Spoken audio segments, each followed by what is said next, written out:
IndiHome, dekatkan pengalaman. Dari Telkomsel. Banyaknya kayu gelondongan yang terseret banjir bandang yang melanda sejumlah desa di Kecamatan Batang Toru, Tapanuli Selatan mengindikasikan adanya penebangan hutan besar-besaran di hulu sungai. Sementara itu, tim Direktorat Tindak Pidana Tertentu Ditipiter Bareskrim Polri telah meningkatkan status penanganan perkara dugaan illegal logging atau pembalakan liar ke tahap penyidikan.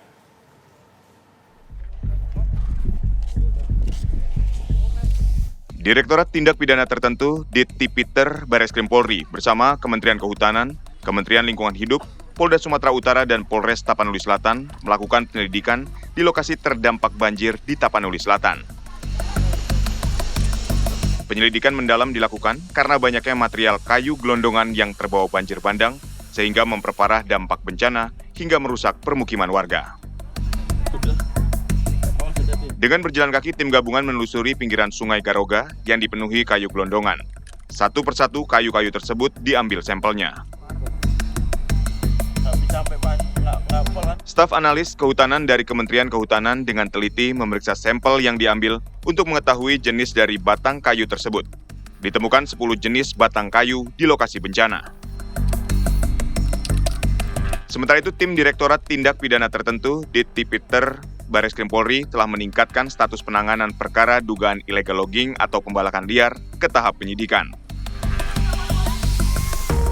Temuan kami adalah di jembatan Garoga dan Anggoli itu tersumbat oleh kayu-kayu yang besar, dan kayu-kayu ini sudah kami identifikasi jenisnya. Tinggal kami mencocokkan jenis-jenis kayu ini di daerah hulu sana, yang mana sumber-sumber kayu itu berada. Langkah yang kami laksanakan adalah melakukan penyitaan, pemeriksaan saksi-saksi. Saksi-saksi yang mengarah pada peristiwa itu ada 10 orang dan minta keterangan. Kemudian atas keterangan saksi dan alat bukti lainnya, bukti yang sudah kita lakukan penyitaan, sudah berupa kayu yang ada di jembatan Garuga dan Anggoli itu. Dalamin yang sudah kami dalamin ada 4 penyitaan. Itu akan kami dalamin juga aktor-aktor, siapa yang memerintahkan, siapa yang menyuruh melakukan, dan siapa yang melakukannya sana. Tentunya itu akan menjadi pelaku apabila dua alat itu sudah dilakukan. Berdasarkan citra satelit Kementerian Kehutanan, dari Desa Garoga sampai hulu Sungai Garoga terdapat sekitar 110 bukaan lahan, dan kini tengah diidentifikasi apakah kegiatan tersebut legal atau ilegal. Daerah aliran Sungai Garoga termasuk kategori pendek, sehingga banjir terjadi sangat cepat untuk sampai ke jembatan Garoga. Dari Tapanuli Selatan, Sumatera Utara, Novri Afandi, TV One, mengabarkan. Ditipiter Bareskrim Polri bersama kementerian terkait melakukan penyelidikan di lokasi terdampak banjir di Tapanuli Selatan. Polisi telah meningkatkan status penanganan perkara dugaan illegal logging atau pembalakan liar ke tahap penyidikan. Lantas bagaimana hasil penyelidikan dan apa temuan terbaru tim di lapangan? Kita sudah terhubung melalui sambungan Zoom bersama Direktur Tindak Pidana Tertentu Brigjen Pol Muhammad Irhamni. Selamat sore, Pak Irham. Selamat sore, Mas Nugro.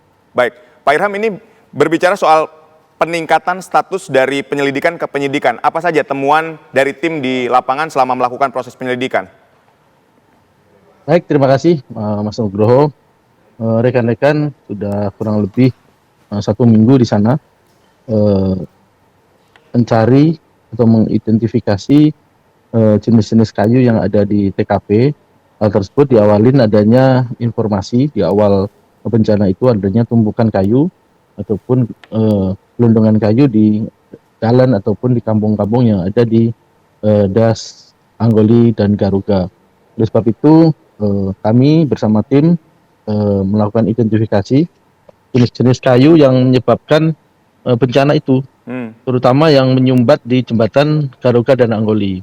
Dampak dari tersumbatnya jembatan Garuga dan Anggoli ini berakibat daerah aliran sungai ini airnya meluap. dengan luapan itu menyapu kurang lebih 5 desa dan mengakibatkan hanyutnya kurang lebih 1.000 rumah, mengakibatkan 46 orang meninggal dan 22 hilang. Demikian. Baik, jadi proses penyelidikan selama 7 hari itu difokuskan pada daerah aliran sungai di Anggoli dan Garuga saja ya? Sementara itu yang dampak terkait kerusakan ataupun korban meninggal dan banyak adanya atau ditemukan tumpukan kayu yang berasal dari hulu di situ. Kami sementara tim fokuskan di sini, sementara rekan-rekan dari Polda dan Polres sedang menyisir atau mengidentifikasi di TKP ataupun di tempat-tempat lain juga. Tetapi kami tim dari Bareskrim Jupiter sementara memfokuskan di sini untuk melakukan penyidikan. Sampai hari ini sudah penyidikan, demikian. Baik, ketika sampai di tahap penyidikan ini berarti sudah ada alat bukti dan saksi-saksi yang juga diperiksa. Prosesnya sampai seperti apa, Pak Irham? Sampai hari ini sudah dilakukan pemeriksaan terhadap 17 saksi, kemudian alat bukti, barang bukti berupa kayu-kayu yang menyumbat itu sudah diidentifikasi kurang lebih ada 10 jenis, kemudian spesifiknya ada 2 jenis yang mirip kita temukan di lokasi bukaan lahan yang patut diduga itu menjadi sumber ataupun penyebab utama air meluap ya, tidak hanya banjir. Kalau banjir itu di mana-mana banjir, tapi air meluap sehingga menghantam pemukiman warga itu 5 desa ini hanyut. Demikian. Baik, lalu bagaimana dengan penyidikan? Ini kan dari citra satelit terdapat 110 bukaan lahan, ini bukan sedikit jumlahnya. Mas Nugroho, tentunya tadi kami sampaikan ada jenis-jenis kayu yang sudah kami temukan ada 10. Ya. Kemudian yang 2 itu identik dan itu mayoritas kami temukan di TKP di jembatan itu. Kami hari ini dibantu dari ahli dari BRIN mengidentifikasi ulang lebih detail, ditemukan kurang lebih 120 jenis ataupun kayu yang kita kumpulkan dan nanti kita identifikasi dan kita cari di hulunya sumbernya dari mana. Mungkin itu. Baik, ini terkait dengan bukaan lahan yang jumlahnya sampai 100. Ini bukan tentang kayunya, Pak Irham, tapi ada bukaan lahan yang dilakukan di seputaran aliran sungai ini. Baik, bukaan lahan itu pasti nanti ada vegetasinya. Vegetasinya itu yang menyumbat jembatan ini. Demikian. Baik. Lalu sudah ada 4 perusahaan yang juga sudah diperiksa. Apakah hanya 4 perusahaan saja atau ini termasuk yang 8 perusahaan yang sempat dicabut izinnya? Yang kami temukan adalah baru 1 perusahaan, 4 lokasi bukaan. Baik. Demikian, bukan 4 perusahaan, kami luruskan. 4 bukaan, 1 itu milik 1 perusahaan. Untuk yang lain juga masih banyak bukaan-bukaan yang lain. Kami sampaikan kemarin itu ada 110, kita baru ketemu 4 berarti 106. Ini kan disusurin ke atas itu. Tapi yang kekuatan pembuktian itu ada di lokasi di TKP 2 jembatan ini yang menyebabkan air meluap sehingga menyapu 5 desa yang ada di Anggoli dan Garuga ini, di 2 das ini. Baik, ini 1 perusahaan ini bukan yang termasuk 8 perusahaan yang dicabut izinnya sama Kementerian Lingkungan Hidup ya, Pak Irham? Ini berbeda? Tidak termasuk itu, berbeda. Baik, lalu apakah sudah dipanggil saksi-saksi dari perusahaan yang melakukan bukaan lahan di 4 titik lokasi yang tadi Anda katakan? Subjek-subjek yang terkait tentunya sudah melakukan pemeriksaan dari operator alat berat, kemudian siapa yang memerintahkan operator itu bekerja di situ, kemudian dokumen-dokumen pencatatan, dokumen-dokumen gaji karyawan dan sebagainya. Ini kan menjadi penting, sudah berapa bulan, berapa tahun mereka beroperasi, kemudian kayu yang ditebang itu sudah berapa volumenya dan sebagainya. Terkait pembuktian itu tentunya harus detail, dampak kausalitas tentunya harus kami perhatikan. Dampak dari penebangan di hulu di bukaan tadi itu berdampak pada meluapnya di daerah aliran sungai dan mengakibatkan korban meninggal tentunya itu. Demikian Mas Nugroho. Baik, ini banyaknya kayu gelondongan yang jumlahnya luar biasa.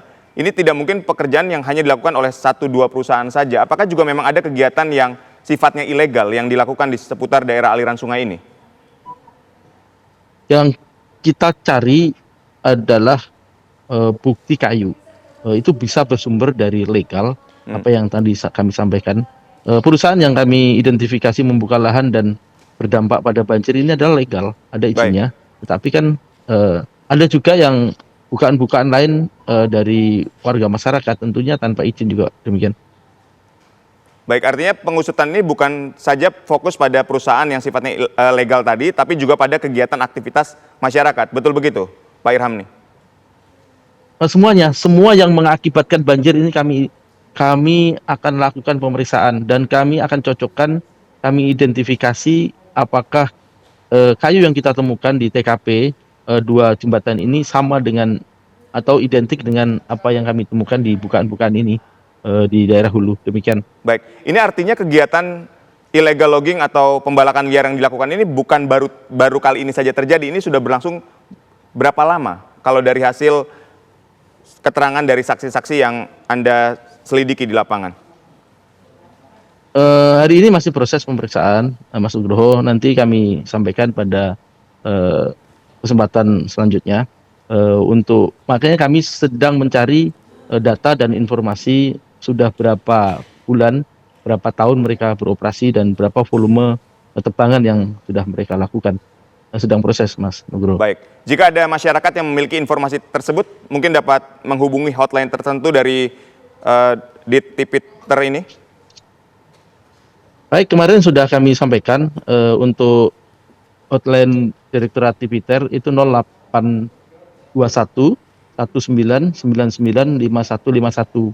Ini sudah kami sebarkan dan masyarakat bisa melaporkan, menginformasikan kepada kami apabila rekan-rekan saudara-saudara kita menemukan informasi terkait bukti-bukti yang ingin kami ambil ataupun kami cari, demikian. Baik, terima kasih Brigjen Pol Muhammad Irhamni, Direktur Tindak Pidana Tertentu telah berdialog bersama kami dan kami akan terus menunggu bagaimana hasil dari proses penyidikan dan siapa-siapa saja yang memang terlibat dalam bencana yang luar biasa yang menerjang di utara Sumatera. Sekali lagi terima kasih, jaga kondisi kesehatan Anda, sehat dan sukses selalu.